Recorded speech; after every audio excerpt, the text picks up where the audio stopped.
December 16, 1944. The dense Ardennes forest lies under a heavy winter fog.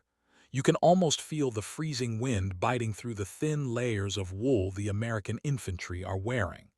The muffled crunch of snow under boots echoes through the pines, and somewhere in the distance, a German reconnaissance plane hums, surveying the darkening landscape. In the dim glow of the map room, Major General G.S. Patton Jr. leans over a sprawling table, eyes scanning reports and intercepted communications. He doesn't just see troop movements, he sees the intentions behind them. Maps are cluttered with pins and markers. Radio operators whisper updates of enemy patrols and armored columns spotted moving eastward. Staff officers murmur nervously. The Ardennes is quiet, too quiet. A cold realization hangs in the room. The German High Command is planning something audacious. Patton knows it because he has already anticipated the type of counterattack that would come, the spearhead, the timings, even the target points. This isn't luck. This is foresight born of experience, speed, and intuition sharpened by years of maneuver warfare. Outside, the first snow begins to fall heavier, blanketing tanks and foxholes alike. Somewhere along the forest edges, a German general squints through binoculars, trying to make sense of a landscape that seems wrong. His columns are advancing, but the Americans appear to be everywhere they shouldn't be. How can Patton's men anticipate each move? The soldiers in the field can hear the distant roar of engines, mechanized divisions approaching, but they are ready. They are always ready. Patton's voice cuts through the map room, not loud but commanding. They will hit here, be ready here, and here. His finger traces the anticipated lines of attack, almost like drawing the shape of a trap. Staff officers nod, tension etched on their faces, realizing that today their preparation will be tested in a way that feels almost preordained. Elsewhere in a frostbitten clearing, German officers are giving hurried orders. Tanks rumble over frozen earth, artillery pieces roll into position, and Luftwaffe pilots glance nervously at clouds. Their intelligence had predicted American movements, or at least it thought it did. But the reality on the ground is different. Their every calculation, every assumption is about to be challenged. Then the first shots crack through the silence. Artillery lights up the forest like fireflies in the darkness, echoing off the snow-laden pines. Somewhere, a Sherman tank lumbers through the fog, guided by crews who already know where the enemy will appear. Patton's trap is invisible to those advancing, yet unmistakable in its effect. Somewhere in the German command posts, a subtle panic begins to spread. Orders are repeated. Recon units report sightings of American units in positions that should be impossible. Their timelines are collapsing. How could Patton know? How could he anticipate this? The question hovers, unanswered, like the smoke rising from the first exchanges. And Patton, he watches, unflinching. His mind moves faster than the battlefield. Each report confirms his suspicions. Each movement of the enemy validates the predictions laid out hours before. The Ardennes is no longer just a forest. It is a chessboard, and Patton has already seen the endgame. But then a new report arrives, something unexpected. One of the German armored columns has shifted course, moving in a way that doesn't match any prior intelligence. Patton's eyes narrow. Could this be the one move he didn't anticipate? Or is it part of an even greater design? The snow is falling harder now. Visibility is almost nil. You can hear it, the crunch of boots, the whine of engines, the metallic clatter of tanks shifting over frozen earth. Somewhere ahead, the German 1st Panzer Division emerges from the fog, confident, disciplined, expecting disoriented resistance. What they encounter instead is precision, Patton's precision. Lieutenant Colonel Creighton Abrams, leading a reconnaissance element, spots the enemy column before it fully forms. Through his binoculars, he sees the panzer crews adjusting to frozen ground, their commander barking orders. Abrams doesn't hesitate, he radios back coordinates. Within minutes, American artillery begins to hammer the flanks. Shells tear through trees, snow exploding into the cold air like confetti. The German column stumbles. Confusion spreads. Behind the front lines, Patton moves like a conductor orchestrating a symphony of steel. Armored divisions pivot, infantry regiments advance into positions mapped hours earlier, and supply convoys deliver fuel and ammunition with clockwork precision. Every American unit knows its role. Every move anticipates the enemy's reaction. The German generals, watching from their command posts, are beginning to realize something terrifying. They are playing catch-up in a battle that Patton has already choreographed. Corporal James O'Reilly, peering out from the turret of his Sherman, shouts over the roar of engines, "They're everywhere we expected, and then some." His words barely make it through the howling wind. Tanks explode ahead, columns split, machine guns open fire, yet the Americans maneuver almost effortlessly, slipping around obstacles the Germans didn't even think to account for. Somewhere in the thick of the forest, Major General Joachim Paper, a seasoned Waffen-SS commander, slams his fist on the map table. Reports keep coming in. Enemy units are intercepting his forces before they even reach their objectives. Orders are repeated, messengers sent in every direction. But every response seems late, every maneuver anticipated. It's as if the Americans are reading minds, predicting intentions before they are executed. Patton watches the reports flood in. He doesn't celebrate. There's no smile, just a cold, calculating focus. Every success in the field is a testament not to luck, but to preparation, speed, and ruthless understanding of the battlefield. And yet, he knows the Ardennes is unforgiving. Fog, snow, and hidden terrain mean a single miscalculation could turn triumph into disaster. Hours pass. The fog begins to thin, revealing shattered trees, overturned tanks, and the bodies of soldiers caught in the deadly ballet of fire and steel. But amidst the destruction, the Americans hold formation. They move with purpose. And the Germans, they are stumbling, reacting, improvising, always a step behind. And then the first whispers reach the German command posts. This isn't just fast. This isn't just skilled. He knew we were coming. Panic is subtle at first, hidden behind forced calm in reports and orders, but it spreads like wildfire. Intelligence officers, scrambling to decipher patterns, begin to understand the terrifying truth. Patton predicted their every move. And yet, even as the realization sets in, there's one column of German tanks that disappears from sight, veering in a way that wasn't predicted. Patton's brow furrows. Could this be the breakthrough they've been waiting for? Or a trap within a trap? By late afternoon, the snow begins to melt under the rare winter sun, revealing the full devastation of the Ardennes battlefield. You can almost feel the tension radiating from the German command posts, officers huddled over maps, faces pale beneath frostbitten cheeks, hands shaking as they clutch binoculars. They are watching something they never imagined. Every American movement they predicted, anticipated, countered. Field Marshal Walter Model, known as the Führer's fireman for his ability to stabilize collapsing fronts, stares at his reports in disbelief. Reports of tanks, infantry, and artillery striking positions they had intended as safe zones keep pouring in. German officers whisper to each other, their confidence eroding with every message. They had assumed speed would overwhelm Patton's forces. Instead, their assumptions are crumbling in real time.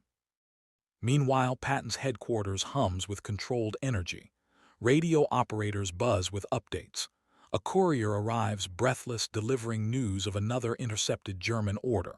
Patton doesn't flinch. He scans the map, tracing each column, each intended maneuver, almost as if reading invisible ink. His foresight has made the Germans predictable. Their audacity, their rigidity, their reliance on outdated intelligence, all their strengths now weaknesses under his gaze.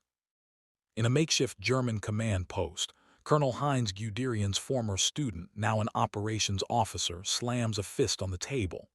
"They're responding before we even act. How can this be?" His voice trembles, masking the growing panic. Every calculation, every projected timing, every anticipated route, Patton had already accounted for it. The Ardennes is no longer a battlefield. It's a mirror reflecting their own movements back at them, twisted and broken. Back on the American side, Sherman tanks fire across frozen clearings, Artillery shells arc overhead, and infantry squads advance with a terrifying fluidity. Soldiers remark to each other how it feels as though the enemy is moving according to a script written in advance, a script Patton is directing. Every German misstep seems preordained, every hesitation punished instantly. And then came the message that sends ripples through the German command, a reconnaissance report of a flanking maneuver that shouldn't have been possible. The American forces had not only anticipated the main attack but were already striking at the peripheries, cutting off routes of retreat, isolating units before they could regroup. The realization hits like a hammer. Patton didn't just react. He controlled the battlefield. For the first time, German generals begin to fear that this is more than skill, it's almost prescience. They realize that no matter how meticulously they plan, their moves are visible before they make them. Every decision now carries a weight of uncertainty, every action delayed, every hesitation fatal. Their strategy, once confident and rigid, is unraveling before their eyes. And in the forest, amidst the smoke and the twisted steel, an American scout notices something unexpected. A group of Panther tanks attempting a stealthy advance along an unanticipated ridge. Patton's brow tightens. Could this be the one move that will slip through his web? Or has it already walked into the trap he set hours before? Evening falls over the Ardennes, and the snow turns to slush under the weight of armored columns. The air is thick with smoke, the acrid stench of spent shells, and the distant screams of artillery fire. You can almost hear the pounding of heartbeats in the German command posts as reports flood in. Units are being hit before they reach their objectives, flanks collapsing, communications cut off. Every American counterstrike lands with surgical precision. Patton moves from one map to another, issuing orders with relentless clarity. Brigadier General Hobart Hap Smith, coordinating armored divisions, receives a terse command. Pivot, strike the ridge, and intercept the remaining Panther tanks. Within minutes, M4 Shermans roar through frozen roads, their tracks carving paths through snow, artillery fire opening corridors of destruction. The Germans scramble, firing blindly into smoke and mist, reacting instead of acting. In a hastily constructed German command post, General Erich Brandenburger stares at the map, disbelief written across his face. His carefully laid plans are disintegrating. Patrols report American squads cutting off retreat paths, ambushing supply trucks, and positioning artillery with uncanny foresight. The German soldiers mutter among themselves, how can they be everywhere at once? The truth settles in. Patton knew. Patton had predicted it all. On the front lines, Corporal David Morneau crouches behind a shattered wall, rifle in hand, watching a German armored platoon trapped in a crossfire he almost didn't expect. "It's like they knew we were coming," he mutters, eyes wide. The snow around him erupts in explosions as artillery pounds the ridge above, forcing the panzer crews into confusion. Each strike seems to hit a predetermined target, Patton's predictions made flesh in the frozen Ardennes. The Germans attempt a desperate counteroffensive, trying to regain the initiative. Columns surge forward, engines screaming, but every movement is anticipated. Sherman tanks intercept, infantry units encircle, artillery cuts off escape routes. Each German command seems like a reaction, each maneuver a response to a game they've already lost. The battlefield is no longer chaotic, it's choreographed, orchestrated by the mind of one man. Patton watches the reports arrive. He doesn't celebrate. There's no triumph in his eyes, only the cold satisfaction of control. Each American movement confirms his anticipation. Each German error reinforces his predictions. Yet he knows the Ardennes is unforgiving. Snow, fog, and hidden ridges could still turn disaster into catastrophe. Every misstep could cost hundreds of lives. But as night descends, a subtle shift occurs. German reconnaissance spots a gap, a potential flanking maneuver. Patton studies the report carefully. His hand moves over the map, tracing routes, considering contingencies. Every scenario is accounted for, every risk mitigated. The American counterstrike, precise, relentless, is ready to crush any final German attempt. And in the silence of the Ardennes night, one chilling thought emerges in German minds. No matter what we do, Patton will already know. By midnight, the Ardennes forest is a war-torn labyrinth of twisted steel, shattered trees, and frozen mud. You can almost hear the German officers whispering to one another, disbelief and panic threading through their words. Reports come in from all fronts. Tanks immobilized, infantry cut off, supply lines severed. Their carefully timed offensive has collapsed into chaos. Field Marshal Walter Model paces the command tent, staring at maps and reports that refuse to make sense. "They are everywhere," he mutters under his breath. Intelligence reports confirm what the Germans feared most. Patton anticipated every movement. Every route they had planned, every timing they had calculated, every feint, countered before it could even happen. His foresight is almost supernatural. In the forest, Sergeant William Harris crouches behind a snow-covered log, watching the remnants of a Panther column trying to retreat. The tanks, once symbols of German dominance, now sit trapped, engines cold, tracks torn, immobilized by anti-tank fire and pre-placed obstacles. The soldiers inside are stunned, their morale collapsing under the realization that their advance has been foreseen and undone at every turn. Back in the German command posts, officers struggle to issue new orders. Hesitation spreads like wildfire. Each decision is second-guessed, every maneuver delayed. The Ardennes offensive, meant to shock and divide, has turned into a retreat under the relentless pressure of an enemy who seems to move with omniscience. Patton's mind, as always, is several steps ahead. He issues concise orders, directing armored units to encircle the remaining German pockets while infantry advances to secure the flanks. Artillery coordinates with air support, creating a perfect web of fire that leaves little room for escape. The battlefield is no longer a contest of strength. It is a testament to planning, anticipation, and ruthless execution. In one final desperate attempt, German forces attempt to regroup near a ridge. They hurl themselves against the American lines, hopping to punch through, to reclaim some semblance of initiative. But Patton's trap is complete. Anti-tank emplacements, strategically placed infantry, and well-timed artillery annihilate the advance. Every German unit that moves into the open is met with destruction. And in that moment, the full weight of realization hits German intelligence and command alike. This is not luck. This is not coincidence. Patton predicted it all. Their arrogance, their confidence, even their intelligence reports have been turned against them. The Ardennes is no longer theirs to control. Somewhere in the frozen forest, a German officer whispers, almost to himself, "How could one man see it all?" Dawn breaks over the Ardennes on December 18, 1944. The forest is eerily silent, broken only by the distant groans of tanks stuck in the snow and the occasional crackle of a dying radio. You can almost feel the exhaustion radiating from both sides.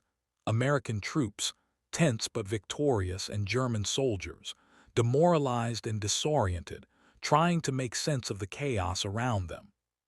Patton surveys the battlefield from a hilltop, binoculars in hand. Smoke curls lazily from wrecked vehicles, artillery craters scar the snow, and scattered German bodies litter frozen clearings. Yet amidst the carnage, American units are organized, poised, and ready for the next move. Every maneuver executed has confirmed what he already knew hours before. The enemy cannot surprise him. His foresight has become a weapon as lethal as any tank or artillery battery. In German command posts, despair has set in. Reports of losses continue to arrive: tanks destroyed, infantry units captured, supply routes severed. The intelligence officers, usually meticulous, are now frantic. They cannot reconcile the reports with reality. How could one general anticipate every move? How could one army respond faster than orders could be issued? The question reverberates through the Ardennes like a ghost. Meanwhile, in small bivouacs and makeshift shelters, American soldiers exchange stories of the battle. They speak of the uncanny precision with which their units coordinated, how every advance seemed pre-planned, how every counterattack struck at the heart of enemy movements before they could even begin. To them, Patton is no longer just a commander. He is a force that shapes reality itself. Patton does not linger on glory. He issues new orders to consolidate gains, redistribute supplies, and prepare for the inevitable counterattacks. Yet, the lesson of the Ardennes is already clear to everyone who fought there. The battlefield bends to the mind that anticipates it. German forces retreat, disheartened and exposed, leaving Patton's shadow to stretch across the forest like an inescapable presence. For the German generals, the impact is psychological as much as tactical. The myth of invincibility, the careful precision of their plans, the confidence instilled by prior successes, all shattered in the face of one man's relentless foresight. By the time the Ardennes offensive fizzles, the Germans have realized something haunting. Their enemy does not merely fight them. He predicts them, controls them, outthinks them. And in the quiet aftermath, as snow continues to fall over the battlefield, the soldiers, American and German alike, understand one immutable truth. Today, Patton did not just win. He rewrote what it meant to command on the Western Front.